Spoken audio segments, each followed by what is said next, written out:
Now, a little bit more about my personal journey, and then we'll dive forward into some tools to help you in this journey, right, of being a workplace minister. Linda and I, when we met, we dated after a few months, we dated for a while. It was great. She invited me over to her house for a Christmas dinner soon after we had met. And her mom was there and her grandmother was there. So we had three generations of good cooks, right? A single guy out of town. What do you think? You're going to take the meal or not? Easy, right? So went over for dinner. Grandma and I hit it off great. Grandma loved me, right? So at the end of the night, and Linda and I weren't dating or anything at the time. We had just gotten to know me, right? Grandma closes the door as I leave that night. She turns to Linda and said, "He's the one." First time. I got Grandma on my side. Woo! A few months later, Linda's mom turns to Linda and said, "He's the one." We still weren't dating. Right, so now I got two generations on my side, right? It only took Linda a few more years to agree. But this began a journey, and I was on the long-term plan toward matrimony. I was going to finish my bachelor's, master's, PhD, and probably postdoc work before, getting married. Linda came down with endometriosis. The doctor said, kids now or never. And my plan was the 10-year plan. Right, obviously, God's plan was different. We decided to get married the following year. She had surgery. She had one ovary removed, part of the second ovary removed, and she was able to conceive Elizabeth from the barren womb, just like the mother of John, and then Josiah, and then Nathan, and finally Micah. And we'll tell you a little bit more about those 4 kids as we go along here. But while we were starting a family full-time, I was also working full-time at Intel. Part of the reason I took the job for Intel was that I went to school full-time as well. So as a full-time student at Santa Clara, right, and then at Stanford, a lightweight program at Stanford, not a very, challenging thing, right? So full-time work, full-time school. I was designing chips like the 83, 86 and stuff like that. So those are lightweight jobs, right? And then doing a family full-time. And out of this came, right, this period that we call our juggling period of life, right? Where we learn how to make all of these things fit. But shortly after becoming a Christian, and I was just a Christian for just a few months, right, in April of 1980, a Christian for just a few months. I'm now in school. This is going great. I was the kid that you didn't want to be in class with. I'd show up having finished the whole textbook for day 1 of class. What kind of jerk is that anyway, right? I just love this computer stuff. I was so excited, right, for it all. And, I'm loving school. I'm loving Intel. This is just great. And I feel this incredible burden on my heart to go into ministry. It's like, God, what are you doing? Right? I'm this technology guy, right? And I just struggled with God for months saying, go into ministry. Right? And I'm like, God, what are you doing? And finally, in exasperation, I just say, okay, God, and I put a fleece before God. And I said, if the fleece comes back wet, I will go and become a full-time minister. And as soon as I did that, the scales fell from my eyes. And the answer was, the workplace is your full-time ministry. And that's why you're here tonight, because the workplace is the full-time ministry that we have been called to. And my life verse since then has been Colossians 3:23 and 24, right? Whatever you do, work at it with all your heart, as working for the Lord and not for men, since you know that you receive an inheritance from the Lord as a reward. It's the Lord Christ you are serving. So my question is, are you a full-time minister? Yeah? That was pretty bad, right? Are you a full-time minister? And, as a full-time minister, right, the workplace, the home place, the marketplace is our congregation that we are going to be ministers to. I just 3 weeks ago got a new congregation of 13,000 people at VMware. Not all of them know yet that they're my congregants. They're going to find out. About 5 years ago, our son was about to go off to college. And Nathan is, of our 4 kids, he's the warm-hearted kid. He just always has a love for them. And he comes to me with tears in his eyes. And I'm not a very, I'm a very factual, emotion-free kind of guy, just very logical. But tears, oh, something's probably wrong. Okay, yeah, I got it. I'm not real observant of those kind of things. So, right, so, tears are in his eyes. So it's like, oh, something's up. Okay, right. And he says to me, and he starts apologizing. And he says, Dad, I'm sorry that I'm not going to be famous like you. Dad, I'm sorry I'm not going to be rich like you. I'm not going to be accomplished like you. But I want to go to college, and I want to be a youth minister, and I just want to work with kids. And I want to know if I have your approval. And in one of those rare moments where I actually said the right words, I said to him, the only currency that matters when we leave this earth is how many souls that we have touched for Christ. Amen. And if that's the only currency, son, you will have much greater success than I ever will in my line of profession. And the question for each of us is, how much currency will we have when we leave this earth? How many souls will we have touched for Christ? So now that I know that what my job is, I'm called to be this workplace minister, right?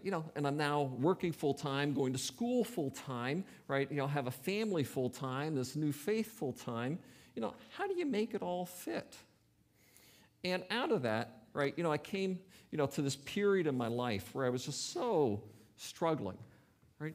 And, every project that you do, right? How many trips to the hardware store do you do for a project, Bill? Yeah, you don't do it? Okay, don't do it anymore. So every project, right, you make 3 trips to the hardware store, right? If you're going to do, right, a building project, you make a plan, right? You figure it out what you're going to go do, right? If you're going to do everything in life, we make a plan for, right? What we're going to do. You go to college, you want to know what you're going to do. You want to retire, you make a plan for it. You figure it all out. But do we make a plan for life? What's your most important resource? What's the one resource you can't get any more of? And do you have a plan for your time? And I was 32 years old, right? And I was, had accomplished lots of my unwritten goals. I became a vice president for Intel when I was 31. I had written my first book. How many of you read my first book? Yeah, really? Programming the 8386? Terrence, man, I love you, brother. Woo! You get to the last chapter when you turn paging mode on. Yeah, it's really.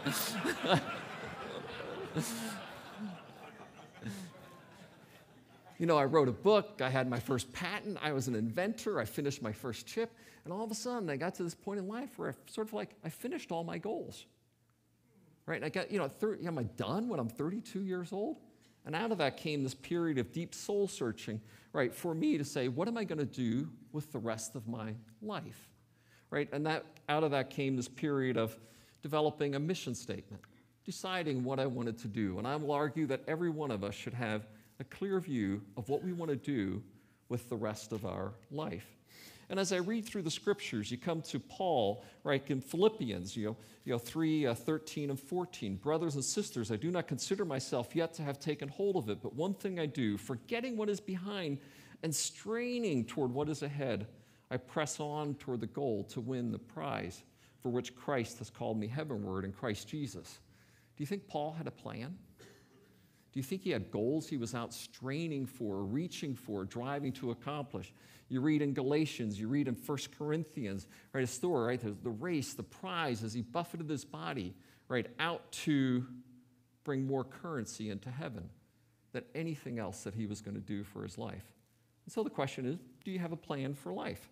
Right, and with it, these are some of the things, I think everyone should have a mission statement, sort of saying, what you want your epitaph to read, right, when you leave this earth, and this happens to be mine, right, to use every resource, right? When I leave this earth, I don't want a penny left in the bank account, right, and I don't want an ounce of energy left in this body, right? I want it all used up, right, as I cross over. A good friend of ours, Bill Jessup, his son, Bryce, was the man who married us. He preached, he sat down, and he died. And it's like, that's To me, that's about as good as it gets, right? To be doing work, right, and finish and go straight on to eternity. And I guess that's what my goal would be. And then I think values, sort of your guardrails. These are the things that, people are going to know when they say, what's Pat Gelsinger, right? What's Terrence? These are the things that are going to say, this is how I'm going to live and how I want people to recognize me. And then finally, some specific goals, things that you want to accomplish and get done. Now, these are mine, right? The question is, do you have yours figured out? Some can be simple, some can be hard, some can be long-term, some can be short-term. I think they have to cover all areas of life. Right, what you're doing with your family, what you're doing with your person, what you're doing with your career, right, what you're doing with your spouse. Some are aspirational. You may never achieve them. Some, right, very near-term and specific. And obviously, you see I had a few edits there. I thought I was going to be president of Intel when I wrote them, right, over 20 years ago, so I had to edit that a few times, right, but something to keep driving me forward, to make me better along the way. You draft them, you put them in the drawer, you come back to them later, you rework them. I think that should be good for, the epics of life that you're in. And I think now, as Linda and I are coming into grandparenting and this new role, it's about time for us to, spend more time and think about this next phase of our journey, right, as we go forward. And obviously, these become things that you then sort of measure, right? Am I doing what I said that I would do with the rest of my life? Now, personally, I come and grade these every year, right? I add up, right? Look how, I usually do it at tax time because I already have all the tax information, the financial information available. I'm already depressed about taxes, so it's a good time, right, to go grade them that way. That was funny. You're supposed to laugh. You're already depressed at taxes, right? But do you have a plan for the rest of your life? Second, I would challenge you with is some help along the way. Now, we as men, right, we didn't get the social gene, most of us, right? And our wives got almost all of that, so I know that I'm sort of brain dead that way. I'm only logical, right, and so on. But, women get together and talk about things so easily, and we men, well, it's a little bit harder for us. A number of years ago, I had just presented to the executive staff of Intel. Right, and I had given this presentation, and it was at the end of the 386 project, and and in the audience were the legends of the semiconductor industry. Robert Noyce, right, the inventor of the transistor. Well, that's pretty cool. Gordon Moore, the guy who wrote Moore's Law, the defining premise of the industry. Andy Grove, president, Time Magazine, Man of the Year. These incredible people. And then Dweeb me was presenting to them. Right, and I had some very tough messages to deliver to them and things they had to go do if I was going to get my chip done. Well, finished the presentation. A couple of days later, I'm sitting in my office, and the phone rings. And, I was just so focused on what I was doing. I had no interest at all in, being interrupted, but finally the phone keeps ringing, so I pick it up. Who is it? Andy. Andy who? The voice comes back, Andy Grove. This is the president, the founder of the company, Time, I'm dweeb, and he's way up here. I was just incredible, right? Frightened. And he starts asking me questions. What do you read? What are you studying? What's your career objectives? What you going to do next? He just starts shelling me with questions. And I was barely able to talk. So, and he says, those are lousy answers. Right? And he says, those are lousy answers. Be in my office in a week with better ones. So if the president says to be in his office in a week and with better answers, what do you say? You either leave the country or you show up, right? It's pretty simple. And that began a mentoring relationship that continues literally to this day, right? And if you're going to have a mentor in the IT industry, Andy Grove's not a bad choice, but he's tough, right? Having a mentoring session with Andy Grove is like going to the dentist and not getting Novocaine, right? Right? He just probes and he drives and he's making you better. And it's highly spiritual as well. Ecclesiastes 4, 9 to 12. And just finishing, right? If two lie down together, they will keep warm. But how can one keep warm alone? Though one may be overpowered, two can defend themselves. A cord of 3 strands is not easily broken. Right? And I believe all of us need to have these mentoring relationships deep into our life. Right? You need a Paul, somebody who's pouring into you. A Barnabas, a buddy along the way. And a Timothy, somebody that you're pouring into their life. Some help along the way. As I came, today I have a mentor, Steve, who's a retired CEO from the high-tech industry. We talk every Friday, and he's keeping me accountable along the way. Part of the reason I was excited to come to EMC was Joe was a CEO coach for me.